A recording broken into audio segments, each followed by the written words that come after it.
आदरणीय सभापति महोदय, अनुदान मांग चर्चा मांग संख्या 29, 37, 47 पर आपने बोलने का मौका दिया है। मैं आपको बहुत बहुत धन्यवाद करता हूं। आज की जो मांग संख्या तीनों पर शुभारंभ माननीय विधायक माननीय सदस्य बाबू सिंह जी ने शुभारंभ किया था और आज सारे राजस्थान के प्राचीन और नवीनतम सारे देवी देवताओं के बारे में चर्चा करने का मौका इस सदन, पूरा सदन धर्म में हो रहा है, उसकी आरती करने का आज समापन समारोह का मौका मुझे मिला है। आयुर्वेद अर्थवेद का उपवेद है। आयुर्वेद आचार्य और चरक जी के द्वारा लिखित में है कि 600 साल पुरानी ये चिकित्सा पद्धति है और इस चिकित्सा पद्धति को हमारा हिंदुस्तान का प्रत्येक व्यक्ति इसको मानता है और इसका इलाज, इसकी चिकित्सा लेता है। अभी हाल में ही WHO ने भी इसको निरापद चिकित्सा पद्धति के रूप में स्वीकार किया है।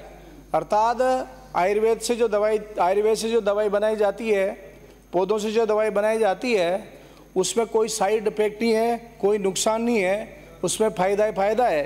और मैं आयुर्वेद चिकित्सा विभाग से जुड़ा होने के नाते पक्ष विपक्ष ने आयुर्वेद का पुरजोर पूरे मन के साथ पूरे दिन आज समर्थन किया है।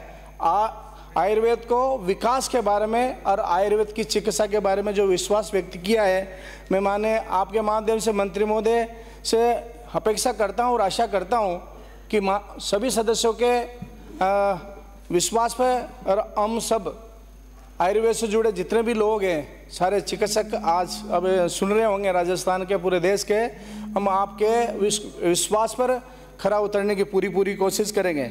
ये चिकित्सा पद्धति बिल्कुल वनवासियों से जुड़ी हुई है, वन से जुड़ी हुई है। जितने भी हमारे वनवासी है, हमारे आदिवासी भाई है, अभी भी इस वन औषधि से बीमार होने के बाद वो दवाई बना के और खुद लेते हैं, ठीक हो जाते हैं। वो अभी भी अस्पताल जाने की इच्छा व्यक्त नहीं करते। आयुर्वेद चिकित्सा का मूल आधार पौधा है और इस धरती पर जितने भी पौधे हमें नज़र आते हैं, प्रत्येक पौधा औषधि के रूप में उपयोग में लिया जाता है। धतूरा को हम बिल्कुल नकारा मानते हैं।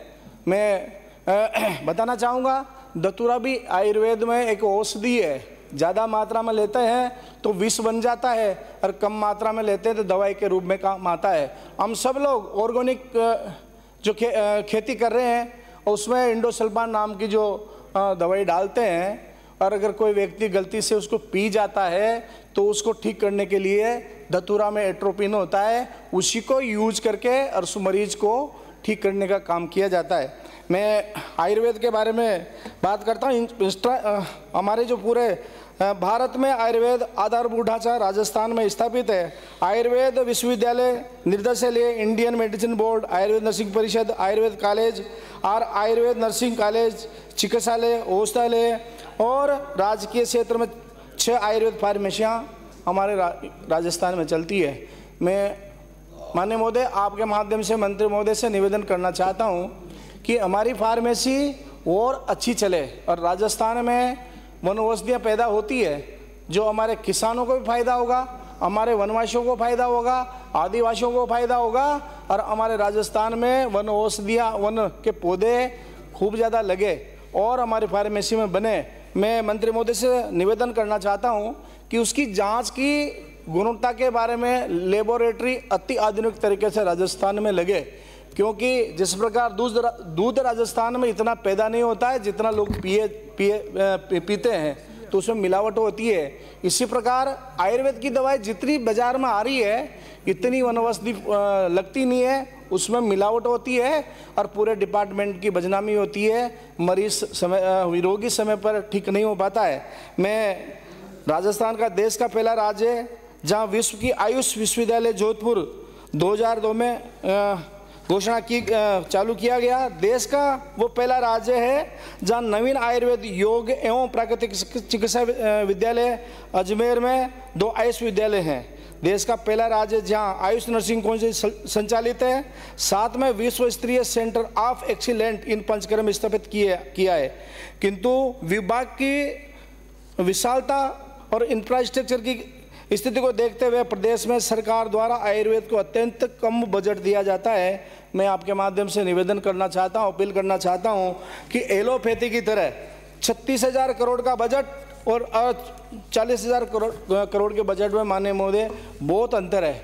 ये जो सोतला व्यवहार आयुर्वेद के साथ किया है, हम सब पूरे सदस्यों ने आप पे विश्वास व्यक्त किया है।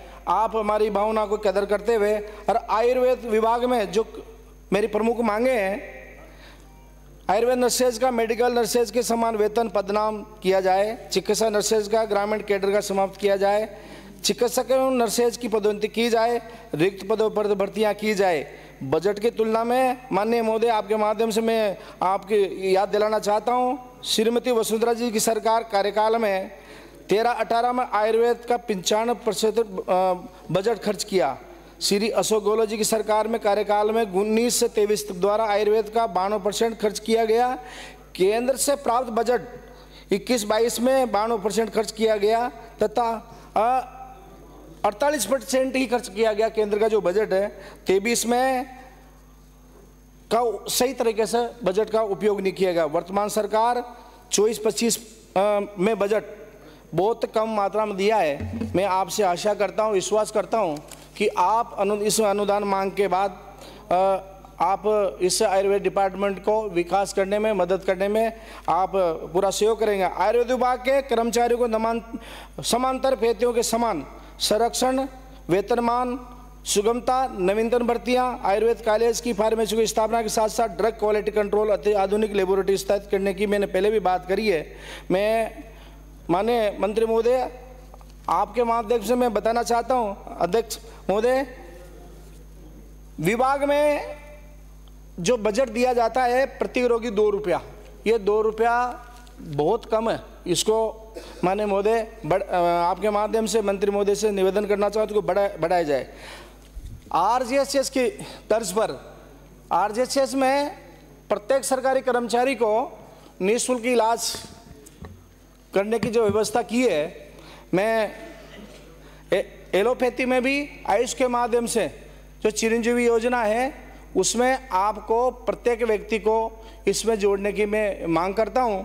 मैं आपसे ये इतना ज़रूर कहूँगा, क्योंकि बीमा प्रत्येक व्यक्ति का हुआ है, वो इलाज आयुष से कराए, होम्योपैथी से कराए या आयुर्वेद से कराए या एलोपैथी से कराए, मैं समझता हूँ ज़्यादा खर्चा नहीं पड़ेगा। लेकिन आयुर्वेद में अगर आप आयुष्मान भारत में इस योजना को, इस इलाज को, इस चिकित्सा को अगर जोड़ देते हैं तो मैं कहता हूँ आयुर्वेद के जो इंफ्रास्ट्रक्चर है, जितने चिकित्सक, जितने कंपाउंडर पूरे राजस्थान में लगे हुए हैं, सबको काम मिलेगा, सबको रोजगार मिलेगा। मैं ज़्यादा नहीं कहता हुआ, हमारे मोदी जी का विरासत भारत और विकसित भारत की जो आज उनके मन की बात है, उन्होंने आयुर्वेद को बढ़ाने के लिए आयुष डिपार्टमेंट से एक परिपत्र निकाला है। आयुर्वेद डिपार्टमेंट का जो सर्जन होता है उसको 56 ऑपरेशन करने के लिए अधिकृत किया है। एक सर्जन जो 5 एलोपैथी के डॉक्टर के बराबर एक आयुर्वेद का सर्जन ऑपरेशन कर सकता है। माने मोदी जी का बहुत बड़ा मन है आयुर्वेद को आगे बढ़ाने का। मैं आपसे भी अपेक्षा करता हूं कि आप भी राजस्थान की जो उसकी इंफ्रास्ट्रक्चर आयुर्वेद का है उसको बढ़ाने में मदद करेंगे।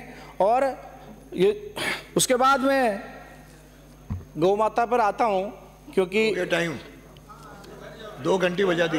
1 मिनट 2 मिनट तो दे दो साहब। आधा मिनट जल्दी बोलो पूरे। मेरे विपक्ष के सदस्य और गहलोत जी के बारे में कह रहे थे, गहलोत जी गौ भक्त है, उनके बारे में बोलकर मेरी बात को विराम दूंगा।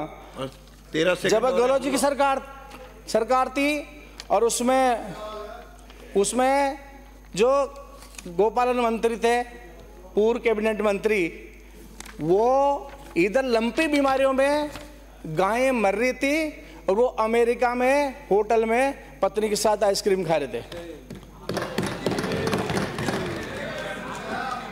1 मिनट हो गया भाई। और मैं वीडियो देख सकते हैं। राजो, यो हाथ में तो हिलाओ। माननीय उप मुख्यमंत्री डॉक्टर प्रेमचंद बैरवा बैठने से काम नहीं चलेगा। साहब, डॉक्टर प्रेमचंद बैरवा बैठिए। अरे आप बैठिए, अब उनसे बात नहीं करनी है, बैठो, बैठिए। अरे माननीय मंत्री जी आप, अरे आप बैठो।